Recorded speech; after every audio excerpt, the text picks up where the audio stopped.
Welcome to another video from Gweilo 60. Have you ever thought, when you hear all of the rhetoric coming out of the West about China's pollution, China's population, well, just a second. Let me put this into a different perspective for you so you can understand. And I would imagine that the Chinese people that live in China won't understand this as much as the Chinese people that live in the United States or Canada especially, but other places around the world, and the Americans and the Canadians, the foreigners out there. If you had a population, say in the United States, that was the same as what they have here in China, because China has 4 times the population with about the same landmass. I think China's a little bit bigger, but it's close type thing with the same landmass. So if you had 4 times the population in the United States, just think of the ramifications of that. Just think the extra pollution, the extra vehicles on the road. Just think of the extra, you'd have to have 4 times as many politicians now. Think about that one. You'd have 4 times as many homeless people on the streets, or maybe even more, because as you get a higher population, it's you got the 1% rich, you've got 20% owning 70% of the money type thing in the Western world. Just think about that.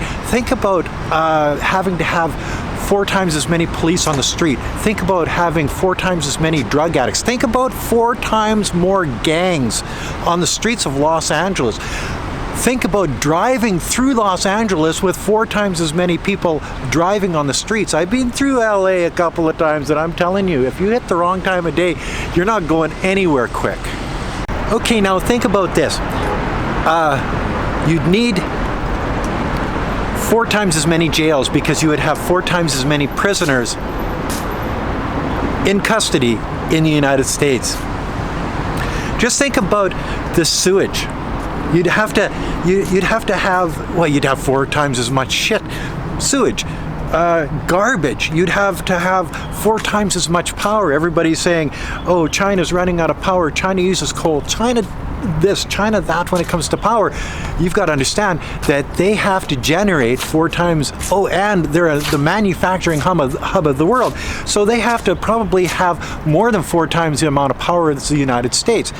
Think about these things when you say, well, China's doing a terrible job. China's this and China's that. I've got a video coming out, dealing with just the rhetoric coming out of the mainstream media, and it's all based on just one day on one platform. And it makes a video at least 10-12 minutes long.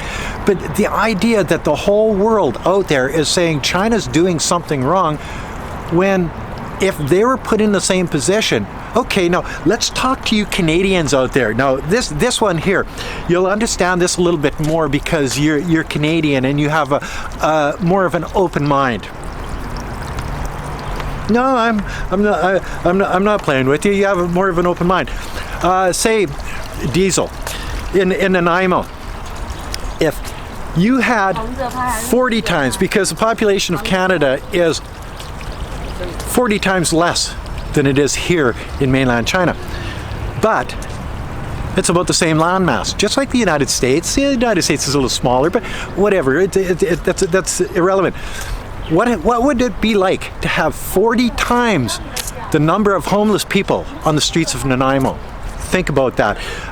What would it be like to have 40 times the amount of cars driving on the streets of Nanaimo? Just think the 40 times the homeless people in Vancouver, Toronto, Montreal, Edmonton, Alberta, to Prince Albert, Saskatchewan. Think about that. Having 40 times the sewage, 40 times the sewage. And everybody knows that Quebec just pours their sewage into the St. Lawrence Seaway. What if they're pouring 40 times more? You just think the uproar, 40 times the power in a place like Canada to heat homes, and the natural gas, and you know what I mean? So when everybody's giving China this bad rap about how poorly they're dealing with the people of their country, how poorly they're dealing with pollution and coal plants and electricity. They have to put it into perspective that the Chinese government has to deal with 4 times the population of the United States and 40 times the population of Canada.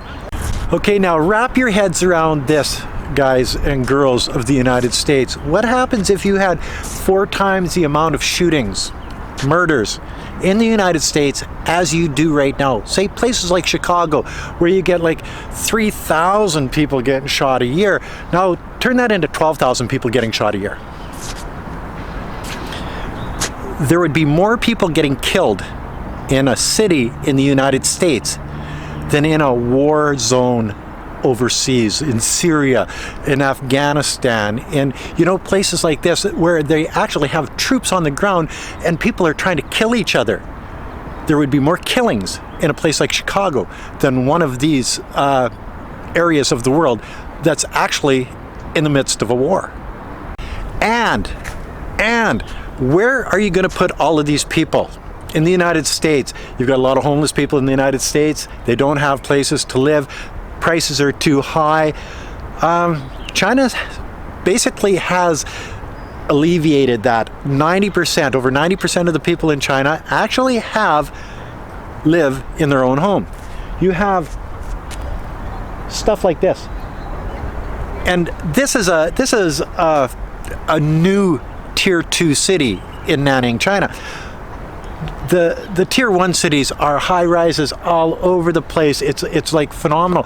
But they've been able to build enough, maybe even too much according to some people, but we'll get into that in another video, so that people can actually have a place to live, which is sort of nice. So there's less homeless people on the streets per capita than there is basically anywhere else in the world that I've ever seen. Okay, think about this, guys. And this is another one.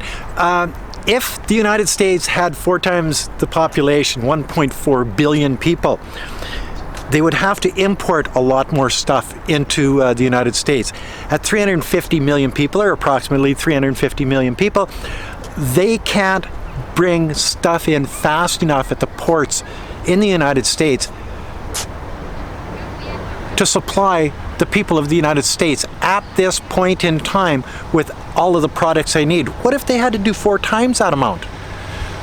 What if Canada had to do 40 times that amount? Like seriously, 40 times that amount. 40 times what they bring into Canada and 4 times what they bring into the United States when they can't handle it now.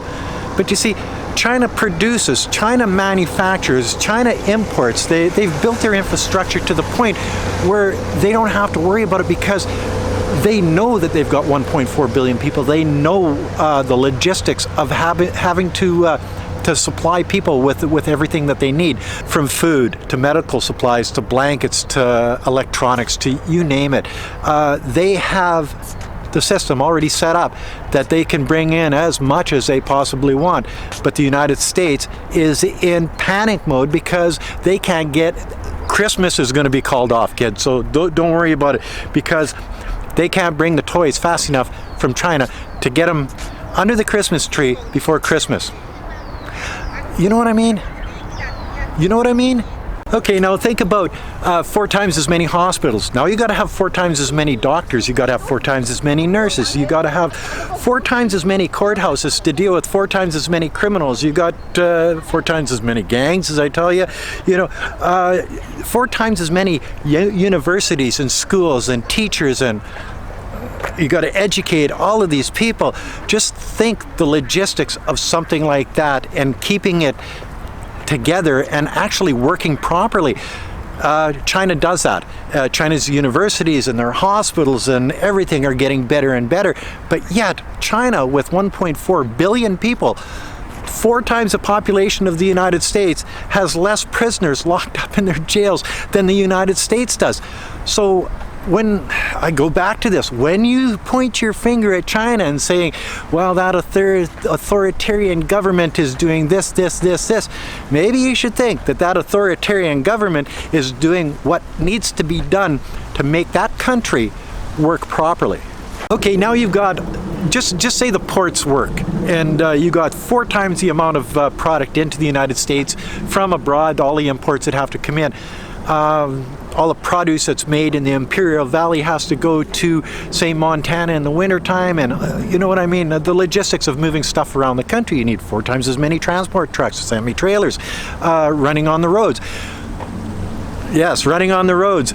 And then you've got to fix 4 times as much road. You've got to, and you can't even keep the roads fixed as they are right now. Look at Canada. If you had 40 times the amount of semi-trailers running the highways of Canada, just think. Well, you know what, I have no words to explain how poorly the roads are kept in Canada. The potholes, you look at, like, seriously, and a Canadian, all you Canadians know what I'm talking about. And don't even get me started with 4 times the number of people on welfare in the United States and 4 times the number of people on food stamps in the United States. Just think, the welfare check in Canada, if there was 40 times the number of people on welfare in Canada as there is right now. Just think about that. You already have food banks and soup kitchens and homeless housing, you know, overnight shelters and stuff all across the United States and all across Canada. And the food banks are always, you know, crying for more food. They don't have enough for the people that are coming in and the soup kitchens don't have enough. And just think, if you had 4 times in the United States and 40 times more of that in Canada, just think the logistics of dealing with something like that. China's actually gone one step further and made it so this doesn't happen in China. People have jobs, people have places to go, people have lives, there's food. Sure, there are homeless people on the streets of China, but it's very few. You don't see, well, I'm in a park here, guys. You don't see homeless camps.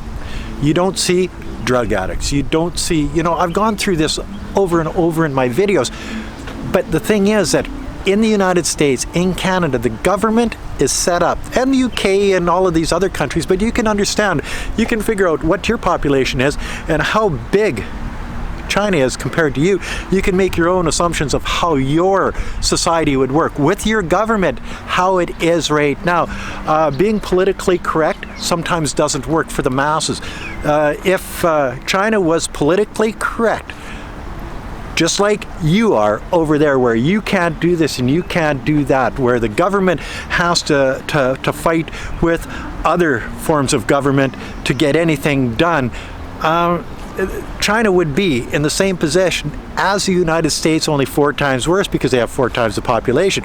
Just think, and that's what the United States, that's what Canada, that's what Australia, New Zealand, you know, all of these countries, the UK, want China to become, because they think their government is superior to the government here in China. But then when you actually look at the logistics of it all, it's far from the truth. China is actually doing a really good job. China doesn't have the problems that the Western world has with gangs and violence and shooting and drugs and, you know, welfare and pollution as it would be.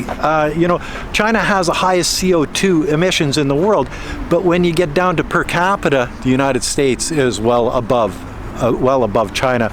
So if the United States had the population of China, and China is the manufacturing capital of the world, then just think the pollution in the United States. Just think the CO2 emissions per person. So just think, if China had the same style of government as the Western world, in Canada, the United States, there would be homeless people everywhere. There would be starvation everywhere. There would be drugs and gangs and murders and sewage and not enough electricity and, you know, all of these things.